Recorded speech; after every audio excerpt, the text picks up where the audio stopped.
What is up, everybody? Welcome back to The Glass Less Traveled. My name is Mike Verivia. I'm the founder of the Fox Valley Whiskey Society. And today, another Wednesday review, we have a stunner for you guys and something that put a little bit of a dent in my wallet while I was down in Kentucky for Kentucky Bourbon Festival. This is Chord Whiskey Drummer 15-year bourbon.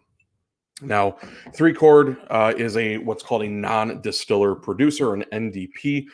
They do not distill their own product. What they do is they source product from across the country, blend it together, or they'll just use the single barrels, and then they bottle it and label it under their own label. Chord itself was actually founded by Neil Girardo. He is the founder and chairman of the board. Neil Girardo, he's a musician, he's a producer, he's a film musician, producer, film composer with hundreds and hundreds of credits to his name. He's written songs for Pat Benatar. He's written probably dozens and dozens of songs that you probably know, thus the name Chord, right? Kind of like a guitar. So we're going to be sampling the 15-year Kentucky straight bourbon whiskey. Now there is no age statement to this. This is a blend. This is batch 1, bottle 757 of 1080. I picked this up at a Total Wine while I was down in Louisville, Kentucky this past September for Kentucky Bourbon Festival. And the price tag was pretty high. So the MSRP on this bad boy is $190. Now, what I paid for it is not $190. I did pay a little bit over $190, but not too much. I didn't pay too much over $190, but that's the MSRP of this bottle. So let's take that into account when actually going through and rating this bourbon. So again, this is a 15-year product. Now the question has been raised, where does it come from? Now, some people say Heaven Hill. I get that. Definitely get it in the nose. Has that Heaven Hill sort of quality. Some people say Wild Turkey. Can also get that. Has that dusty, musty, funky turkey funk that you get. Personally, I'm on the fence. Honestly, couldn't care less. As long as it's good. Now, oh, wonderful. Grab my pen. Nose. Palate. Finish. Took my first sip already. Just want to kind of prime the palate. Nose. Now again, some people say Heaven Hill. Some people say Wild Turkey. I don't really care. Personally, I think Wild Turkey. I think that's where it came from. It just has that je ne sais quoi. You know, it has that Wild Turkey funk. It's got that Dr. Pepper, cherry cola kind of thing going on. I can't remember what the official word is for it. You ever wake up in the morning and you smell wet grass, fresh cut grass?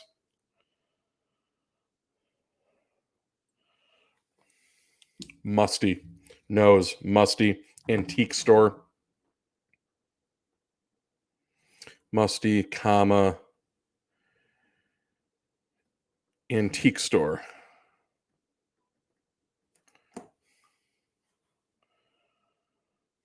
Seasoned wood, seasoned oak. I mean, this smells like a 15-year-old bourbon. There's some cherry cola notes in there. I'm going to say cherry cola. Let's move on to the palate now that I've primed my palate a little bit.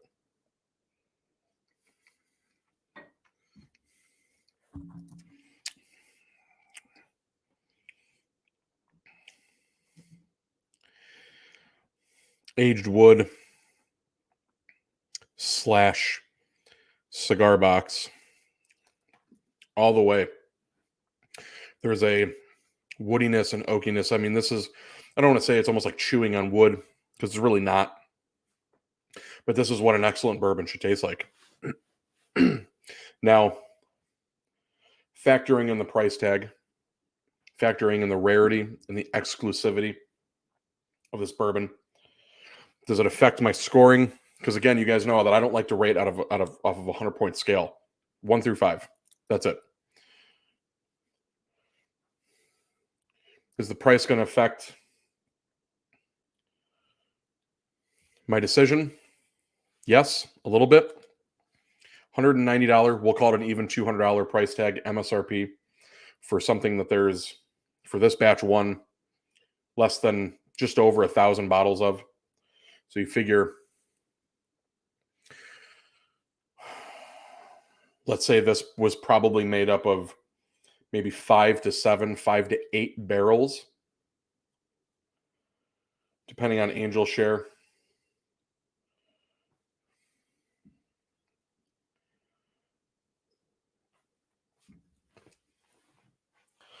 Look at this.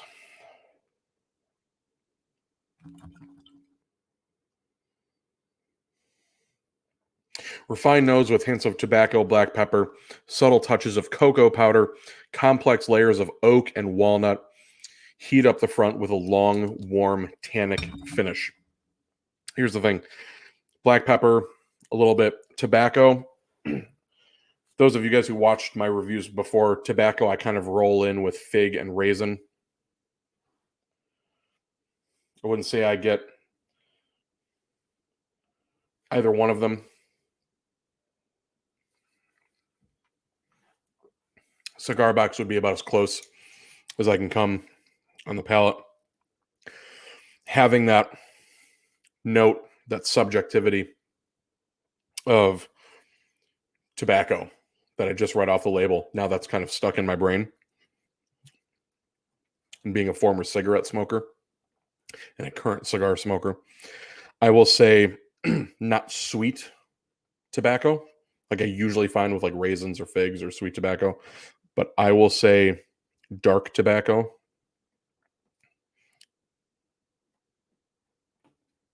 Madura wrapper on a real dark cigar has that chocolatey note. Dark chocolate. I'm going to put dark chocolate actually, because now that I say it.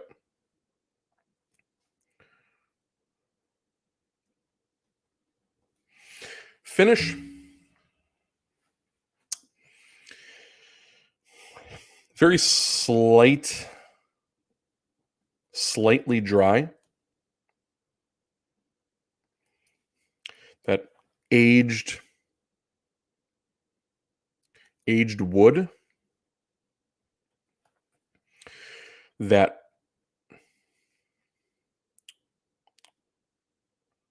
dark tobacco, that rich Madura wrapper, a little bit. Not actually, I'll say tobacco. What's the proof on this, by the way? 58.95, so 117.9. So we'll call it 118 proof. I will say this, for this bourbon, it does not drink like 118 proof.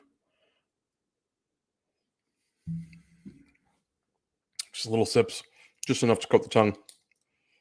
Aged with tobacco, that dark chocolate comes through wonderfully, beautifully, not only on the palate, but the finish, like a real dark, like a 95%, not a bitter, but you get that rich, that deepness, that unctuousness from the chocolate. I'm going to say dark chocolate. Very similar to what I found on the palate.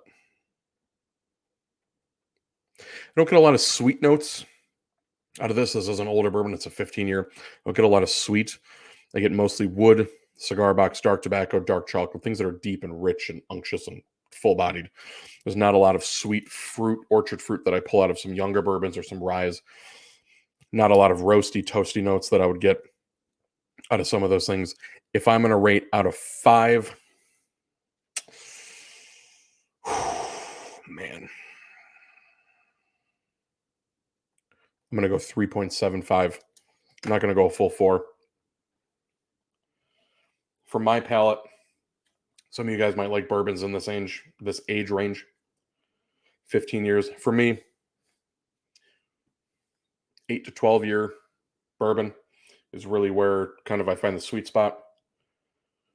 Anything over that, it's what I call like a special occasion bourbon. Somebody that's just looking to try something new.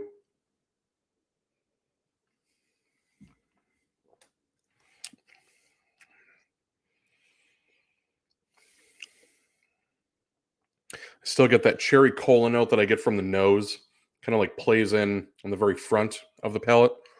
Where I'm getting the most of the flavor is on the mid and back palate. I get no warmth down the esophagus going into the chest and the neck, or very little of it. It's dry. I'm going to say the finish is short. Let's say short to medium.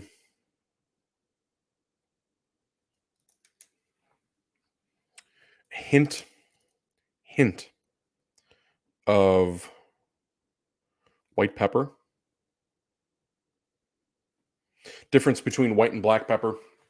For those of you guys who haven't watched a video in the past, black pepper to me is kind of like needles, just kind of dancing on the tongue. White pepper is just kind of like a static, almost just kind of a static dancing on the tongue. So the black pepper is just kind of more, stabbing. White pepper, static. A little bit lighter. Not much there. Fades. Again, I'm going to go 3.75 out of 5 for 100. We'll call it 118, 119 proof. For the price tag of 190, call it $200. And for the rarity and the exclusivity, personally, I think it's wild turkey. I can understand, though, why some people would say it's Heaven Hill. It does kind of have that Elijah Craig barrel proof 12-year kind of oakiness to it. But personally, I think it's wild turkey. That being said, if you were to tell me that it were Heaven Hill, I'd probably also believe you in that as well. I think it's fantastic bourbon. 3 Chord Whiskey drummer. I think Neil Girardo has done a fantastic job with helping pick these barrels, if he does actually help pick them. This is a 15-year straight bourbon. I mean, it just, coming out of the stuff is coming out of Kentucky, aged a minimum of 15 years. Coming out of Michigan as an NDP and non-distiller producer, I think is a really fantastic feat. I'd love to see more of this stuff, come out in the future, and I think we will see a lot more of that stuff in the future. Whether or not it's 15 years, I think it's safe to say that some of these aged stocks of whiskey are going to be drying up here pretty soon, over the course of the next couple of years, and hopefully brands will start to have more of this aged whiskey on the shelf. I give it not a thumb sideways, not a thumbs up. I give it like a 40, like a half, like halfway in between. I think it's the nose is pretty fantastic. It's got that musty antique store sort of a cherry cola thing that I find with a lot of wild turkey and some of the older Heaven Hill products. Palate, I get aged wood, that cigar box, dark tobacco, dark chocolate. It's just very rich and unctuous. There's not a ton of sweetness there. It's a little dry on the finish. Aged wood, some more of that dark tobacco, dark chocolate, a medium short finish, and white pepper. Again, just that kind of static dancing on the tongue, on the palate. Just very, very interesting. I'm going to finish this off. I hope you guys have a wonderful holiday season. I will be back next Wednesday with more reviews. Hope you guys have a wonderful Christmas, a wonderful whatever holiday you celebrate. Love to all of you. Peace to all of you. Have a fantastic New Year. And as always, guys, drink good bourbon. Cheers, everybody.